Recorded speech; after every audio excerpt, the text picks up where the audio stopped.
তখন সবেমাত্র সন্ধে নেমেছে। নিয়ন আলোয় আমাদের প্রিয় শহর কলকাতা সেজে উঠেছে।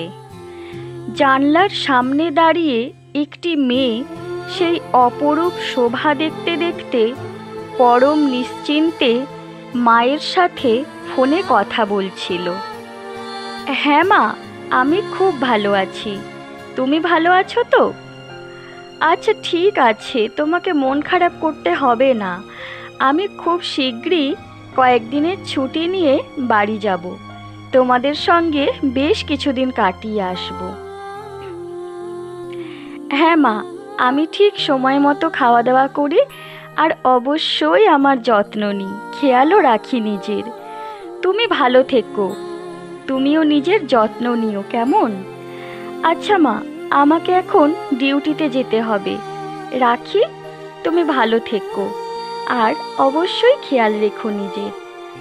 ঠিক আছে মা, আমি বলছি তো সাবধানে থাকবো, আর অবশ্যই নিজের খেয়াল রাখবো।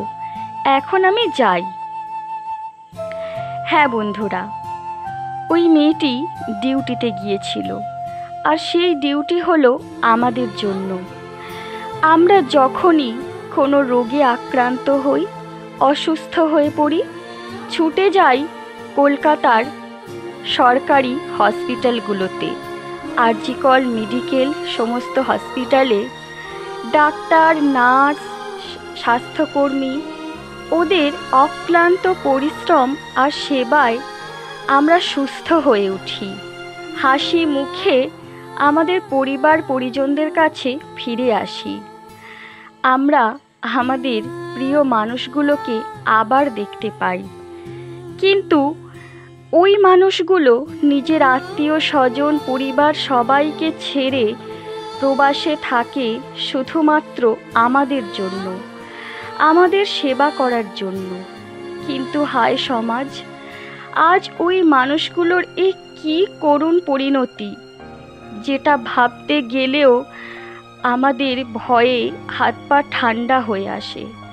হ্যাঁ বন্ধু, আমি সেই ঘটনার কথাই বলছি, যেটা ইতিমধ্যে আমরা সবাই জেনে গেছি। আরজিকর হসপিটালের জুনিয়র লেডি ডাক্তারের নৃশংস খুন এবং ধর্ষণের ঘটনা, যেটা ভাবতে গেলেও এখনো আমরা ভয়ে কাঁপি।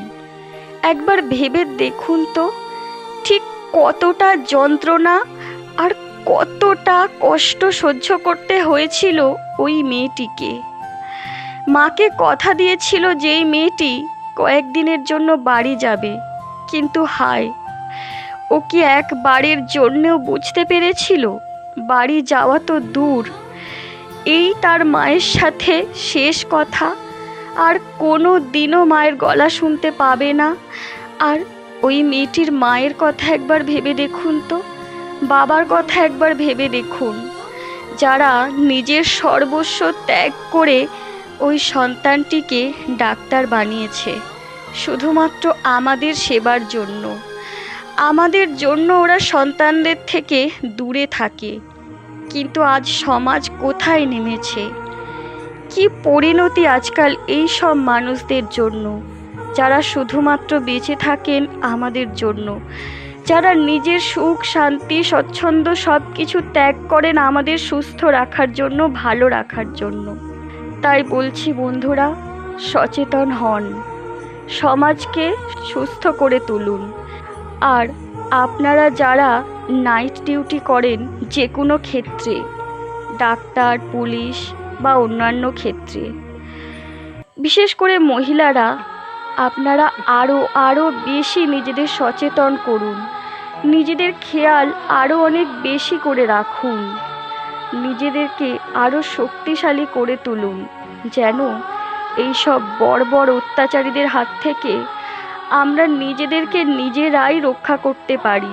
কারণ আমাদের বিপদের সময় কেউই এসে আমাদের পাশে দাঁড়ায় না। আরজিকরের এই ঘটনাটি সেটাই প্রমাণ করে। না হলে সঞ্জয় রায় ওই ব্যক্তি এত সিকিউরিটি, সিসি ক্যামেরা, এত কিছু থাকা সত্ত্বেও কিভাবে পৌঁছলো সেমিনার রুমের সামনে? এর উত্তর কি মেলেছে? বোধহয় এর উত্তর খুব সহজে পাওয়া যাবে না। তবে হ্যাঁ, উত্তর খুঁজতে হবে, আমাদের খুঁজতেই হবে। আর শাস্তি দিতে হবে সেই সব অপরাধীদের, যাদের আমার মনে হয় পৃথিবীর কোনো শাস্তি যথেষ্ট নয়।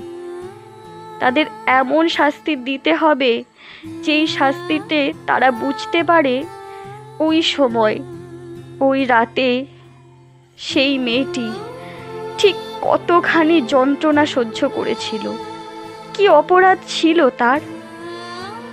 আপনারা কি কেউ বলতে পারেন সে উত্তর? যদি আপনাদের কারোর জানা থাকে তাহলে অবশ্যই কমেন্ট বক্সে কমেন্ট করে জানান কি তার অপরাধ, যার জন্য সে পারল না তার সুন্দর জীবনটা উপভোগ করতে। সে মাকে দেওয়া কথা রাখতে পারল না, সে পারল না আরও অনেকগুলো দিন, অনেকগুলো বছর আমাদের সেবা করে যেতে।